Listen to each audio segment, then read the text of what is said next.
Merci infiniment Anastasia Popova d'avoir sorti cette terrible guerre de l'oubli.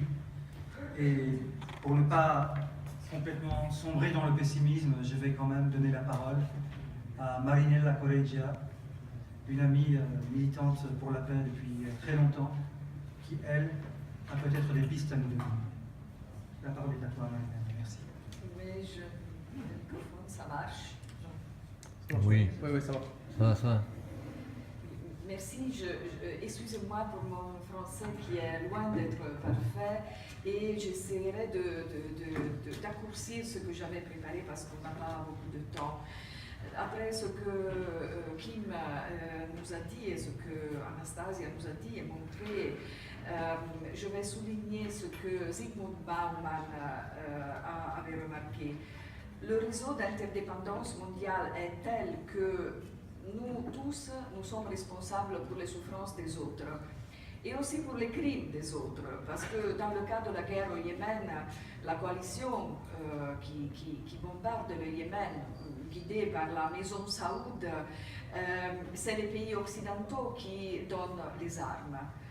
Et donc, les armes qui tombent sur la tête du peuple yéménite en toute impunité, il y a quelqu'un qui les fournit et qui continue à les fournir. Le fait est que les Saouds et les autres achètent le silence des politiciens et des médias grâce au pétrodollar. C'est vraiment le poison du monde, je pense, le pétrodollar. Grâce à leur investissement, à leur disponibilité à fournir tout le pétrole que le monde veut et à couvrir le déficit des États-Unis. Alors, en juillet 2016, il y a 2 mois seulement, les émirs, les califes, les rois, les cheikhs du Golfe ont été reçus à Bruxelles comme des rois. Et la haute représentante de l'Union européenne pour les affaires étrangères, Madame Federica Mogherini, malheureusement elle est italienne, n'a pas été si haute que ça. Elle était à genoux. Elle a été à genoux devant le 4e marché économique de l'Union européenne. Alors, la guerre que les royaumes du Golfe et leurs alliés valets mènent au Yémen apporte des sommes énormes à plusieurs pays exportateurs d'armes. Il y a un motto latin qui dit pecunia non olet. On pourrait dire turpis pecunia non olet, c'est-à-dire que les pétrodollars ne tuent pas. Ainsi, l'Arabie Saoudite a été en 2015 le premier acheteur d'armes au monde. Les vendeurs principaux sont bien sûr les États-Unis, le Royaume-Uni et la France, mais aussi l'Italie, le pays d'où je viens.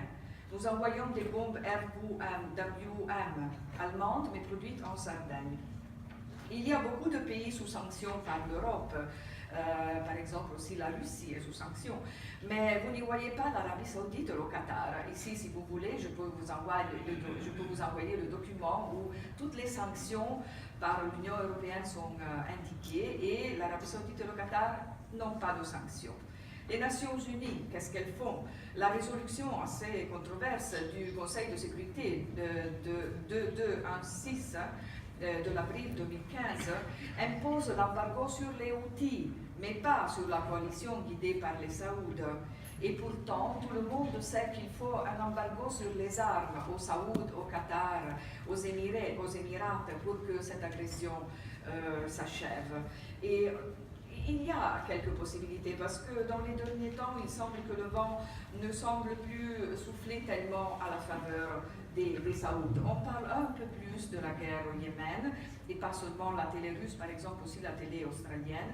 Les Saouds sont un peu dans le cible à cause de leur rôle dans le 11 septembre en 2001. Donc, comme disait peut-être Victor Hugo, rien n'est plus fort qu'une idée dont le moment est venu. Faisons que ce soit vrai, que le moment est venu, le moment soit venu de rendre trop honteux le business de la mort. Il faut vraiment que les gouvernements qui envoient les armes aux Saouds et aux autres pays de la coalition qui bombardent, qui a détruit le Yémen, il faut que ces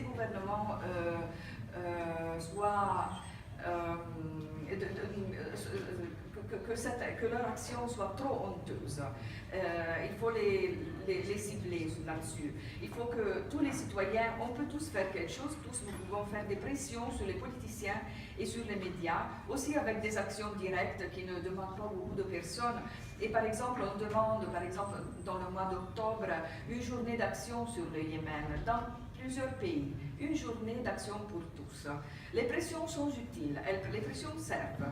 Par exemple, les pressions ont aidé à ce que le Parlement européen, le 25 février 2016, passe une résolution en demandant, face aux violations du droit humanitaire et à la catastrophe humanitaire au Yémen, en demandant au gouvernement européen une initiative pour imposer un embargo sur les armes au Saoud. Et cette résolution est passée. Donc, j'ai presque terminé. D'autant plus qu'il y a plusieurs lois nationales qui interdisent d'exporter des armes aux pays en guerre et qui violent les droits humains. Par exemple, on a aussi une loi en Italie. Et il y a des organisations italiennes qui ont dénoncé aux tribunaux le gouvernement italien pour l'exportation d'armes au Saoud. Et puis il y a un traité sur le commerce d'armes qui a été approuvé ici à Genève et qui est violé par ceux qui exportent les armes au Saoud.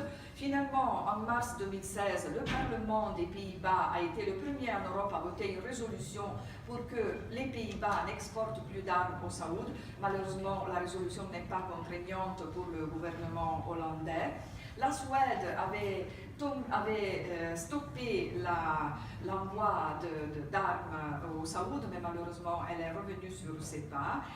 Un autre exemple partiel est la Suisse, qui en 2015 a annoncé avoir bloqué les demandes d'exportation de matériel de guerre vers les pays, vers les États impliqués dans le conflit au Yémen. Sauf que la Suisse exporte toujours du matériel qui peut être utilisé à des fins militaires. Mais c'est pour dire qu'on peut tous agir, il faut agir ensemble. Si vous voulez, contactez-nous, on peut vous envoyer du matériel. Et il faut vraiment qu'il y ait un embargo international sur les armes au Saoud et il ne pourrait plus continuer la guerre parce que cet embargo aurait une signification pratique. Les Saouds ne produisent pas d'armes et aussi symbolique parce que ce serait une sanction à un royaume et on espère que ce soit le premier pas pour une péninsule arabe républicaine. Merci beaucoup.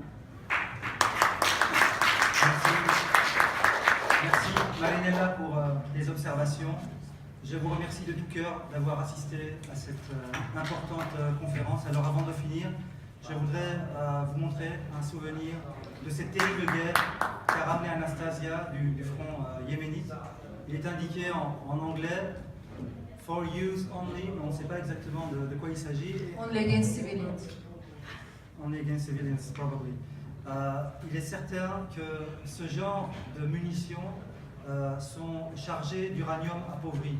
Donc je vous conseille de ne pas vous approcher quand même trop. And it was found in the governor building, so apparently civilian target. Je vous remercie de tout cœur d'être venu à cette conférence donnée dans l'une des dernières salles qui n'a pas encore été achetée par l'Arabie Saoudite apparemment. Je vous remercie et je suis également désolé de ne pas laisser de place pour les questions-réponses. Sachez que demain, il y aura une autre session, un autre side event sur le Yémen, avec notamment M. Dashti et Mme Kim Sharif, et bien d'autres spécialistes de la question. Et je vous rappelle également que le 23 et le 24 septembre, c'est-à-dire vendredi et samedi prochain, il y aura 2 manifestations de solidarité avec le Yémen, devant la chaise cassée, devant les palais des nations ici à Genève. Merci de tout cœur d'être venu et à très bientôt, j'espère.